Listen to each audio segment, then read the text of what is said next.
Bismillaahi Raxmaani Raxiim. Daawadayaal ku soo dhawaada barnaamijkeenii cilmiga ugaadha, kaasoo aynu maanta kusoo qaadan doono nooca loo yaqaano dabtaagta ama dabataag.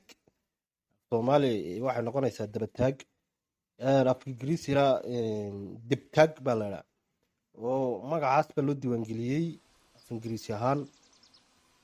Haddaba dibtaagta waxaa loo kala ableeyaa qaab cilmiyeed, kaas oo kala ah boqortooyada waxay ka mid tahay Kingdom Animalia, waxay ka sii tahay ardaaga Phylum Chordata, waa qolada naatleyda. Class Mammalia waa jilibka geedalaaca ah, Order Artiodactyla. Jifada waxay ku jirtaa qanjaafileyda ee loo yaqaano Family Bophoria.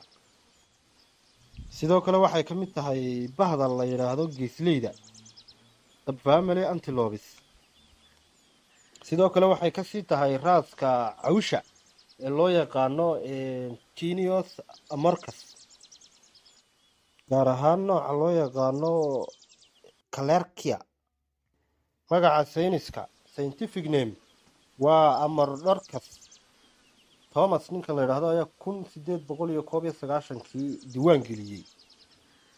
Waa ugaadh soogsoogan oo caata ah oo u dhalatay dhulka Soomaaliyeed. waa ugaadha u gaarka ah dhulka Soomaaliyeed ee aan laga helin adduunyada kale oo dhan.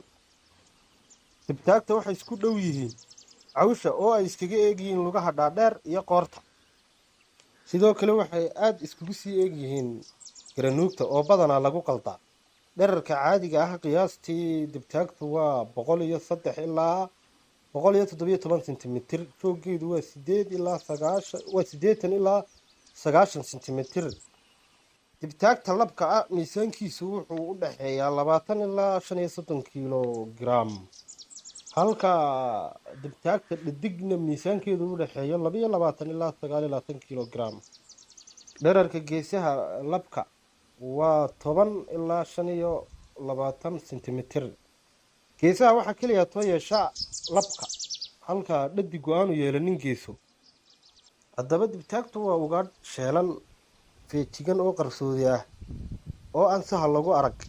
Midabkeeda gaarka ah ee maycadka oo aad aan u muuqanin wuxuu siiyaa muuqaal qarsoodi ah, taasoo ka dhigaysa dibtaagta mid ka mid ah antilopiska ama ugaadha aad u adag tahay ugaadhsigeedu.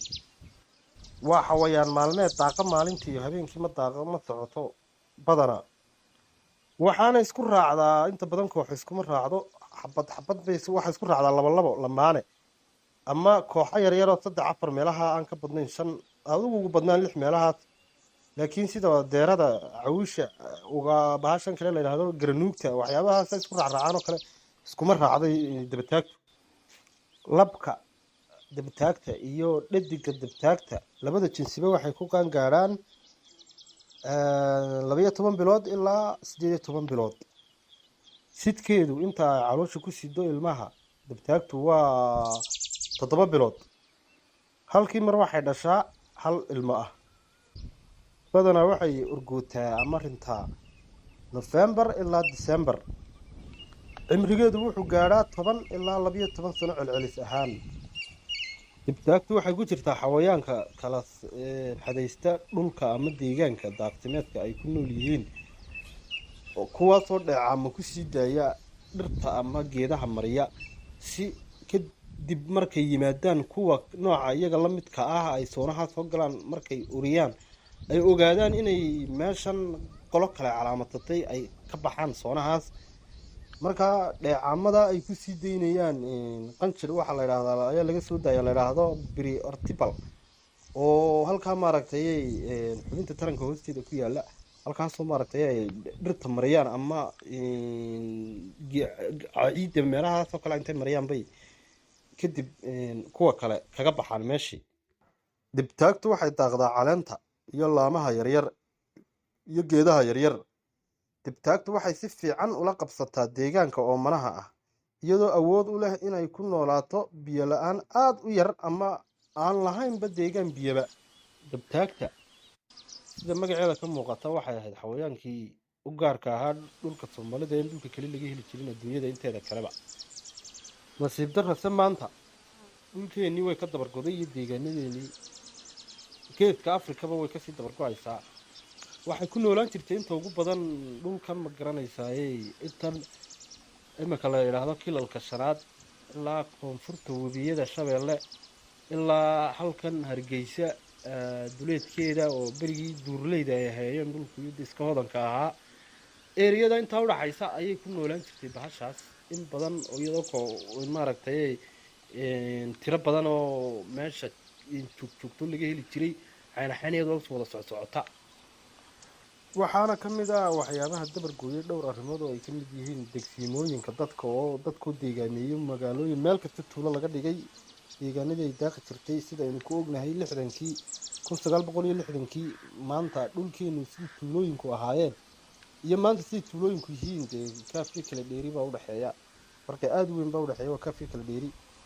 sidoo kale xaalufinta deegaanka dhulkeenu weyn wada shidnay oo waxaanu ka dhignay wada dhuxul deegaankii waynu baabi'inay oo dabargoynay marka bahashii meel ay ku noolaato daaq bay u baahantahay soo maaha daaqii bay ka weynay.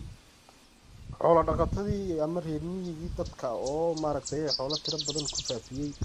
sidoo kale waxaa maqasheen in dhulkan hawdka ah berigii hore xilliga maaragtay gugiyuun la iman jiray la degi jiray jilaalkiina loo guuri jiray xagga waqooyiga oo maaragtay oo manaw iska ahaa dhulku intaas uu nasan jiray xooluhuna way iska yaraayeen dadkuna way iska yaraa.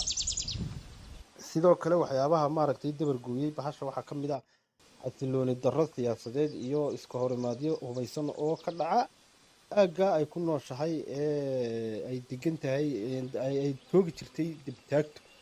dagaalo badan baa ka dhacay sida aad ka war haysaan deegaankeena kuwii Soomaalida dhex maraya dagaaladii sokeeye ha ahaadaan ama dagaaladii gumaystayaasha kale aynu la dagaalameynay laga soo bilaabo Talyaanigii lama xabashida markii uu jileynay ilaa 77kii dhawaa ilaa oo ana naftii dhaweeyay maaragtay xabashida markii ay isliinayeen dagaaladii ka socday waxa soo dhamay waxyaabaha dhibaatada ugu weyn ee bahashaas ka dabargoysay dhulkeena ay ka mid tahay farxadkeedii.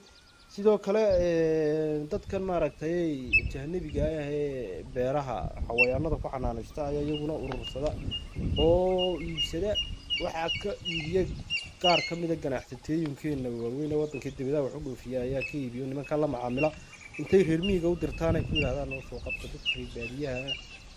sidaa darteed iyo wadamo badan oo beeraha yaryar ee shacabku iska haystaan ama hodheeladan yaryar ee lagu dalxiiso ayaa laga helaa dabtaagta lagu arkay dhowr iyagoo ay ku nool yihiin ay ku xareysan yihiin deegaankoodii iyo maaragtay cimiladii ay ku noolaan lahaayeen maaha waana markaa dhibaato kale oo iyaga maaragtay lagu sii hayo xawayaanka dabtaagta loo yaqaan iyo ilaalin la'aan iyo xanaanan la'aan seero ama beer ama ahaado ama soone loo qorsheeyay ha ahaato ilaalin la'aan iyo dayacaad daryeel la'aan ayaa isugu darsamay oo bahashaas dabargooyay 20kii sano ugu dambeeyay ilaa 30kii sano ugu dambeeyay waxa tirada hoos u dhac weyn ku yimid tiradeeda aad buu sareeyay sida ay diiwaan gelisay hay'adda loo soo gaabiyo magaceeda IUCN taas oo ay sabab ugu ahayd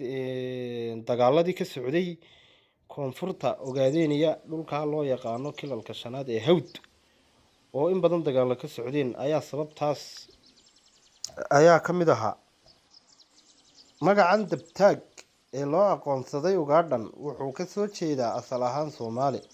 dabtaag waxay magacan guud kula baxday markay cararayso ayay dibka goojisaa kor u taagtaa waxaanu ka yimi magaceedu labada eray ee Soomaaliga kala ah oo dabo iyo taag oo la isku laray. dabtaagta garanuugta astaamo badan ayay wadaagaan oo ay ka mid yihiin garanuugta qaab dhismeedkeeda geesaha iyo qaab dhismeedka dabtaagta xundurta geesaha dabada dhafoorada kordhaasha qoorta dheer iyo culayska badan miisaankeeda. laakiin farqiga weyn ee inta badan lagu kala saaraa waxa weeyaan badanaa hareedka ama liidka madow ee dheega kaga yaala garanuugta iyo kan dabtaagta oo aad u kala duwan iyo gooni socodka oo halka garanuugtu iska raacdo iyadoo kooxa ah dabataagtu isma raacdo iyagu lamaana inta badan isku raacda sidoo kale garanuugta liidka madoobe wuxuu ka soo bilaabmaa goljilicda ilaa dhigta hoosteedu socdaa halka dabataagtu aanay lahayn ama uu qafiif yahay oo intaasba gaarsiisanaynba